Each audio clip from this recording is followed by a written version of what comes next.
Alright, this is the continuation of the disassembly of the K6S DASA. As I explained in my last video, all the internals are pretty much the same as a Smith & Wesson J-frame. But as you'll see, there are some differences primarily with this, and you'll see there's a little tension spring thing right there. And we'll see how that comes apart as we do a more in-depth disassembly so that you can do a deeper cleaning as you fire your firearm. I've already taken out the cylinder.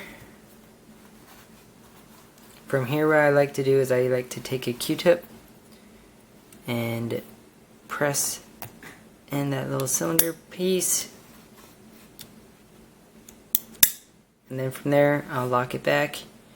And just like a J-frame, you'll see that there's a little hole for a pin, which neither Kimber nor Smith & Wesson has a pin to go with it, but you use just a paper clip, and you can slide that in there, and then release the hammer.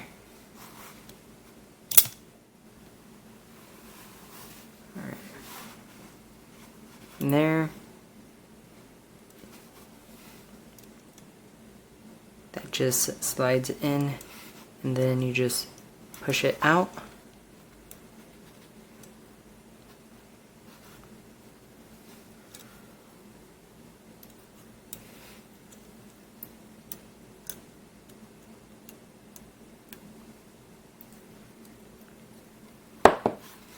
Which is, as always, easier said than done.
Took some work. You gotta place the pin just right, but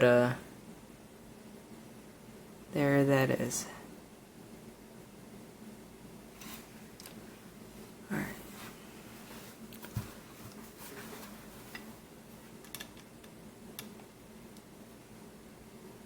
Well, next thing will be to get this transfer bar off. And that is just a simple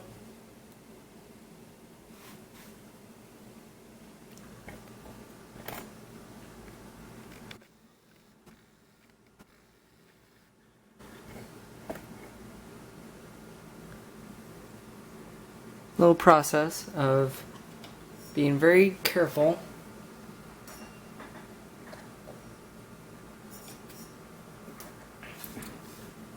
and taking the tension spring and kind of pressing it ever so gently out.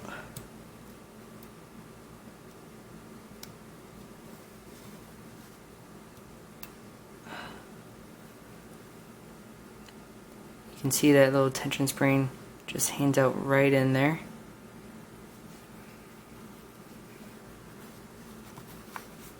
From here, everything is just like a regular Smith & Wesson. Take the hammer out the regular way. Nice thing about this is this just sits right in there. Just like so.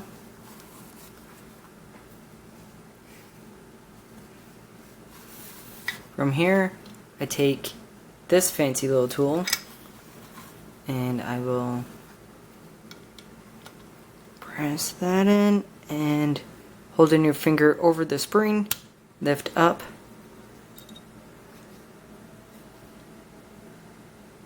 Just like a regular smith.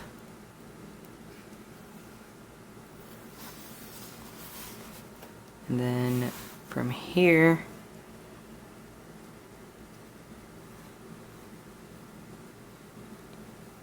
your trigger assembly can just slide right on out.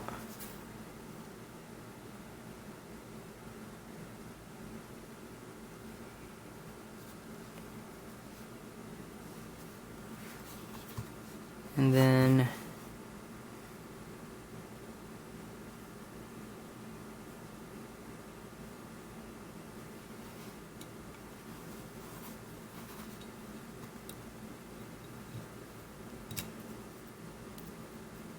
this just slides right out. It's actually a little bit easier than a smith. Alright, this is as pretty much as far as anyone would realistically need to take it down to clean it. I imagine the fire and pin, if you need to clean in there, would also come out very much like a Smith & Wesson would. And it does. Watch videos on Smith & Wessons to take this apart. I would not normally take that apart. There's springs and everything in there. That is your firing pin. But that is it. And what you are left with is these parts right here. And a completely gutted out revolver. Hope that was helpful. Enjoy.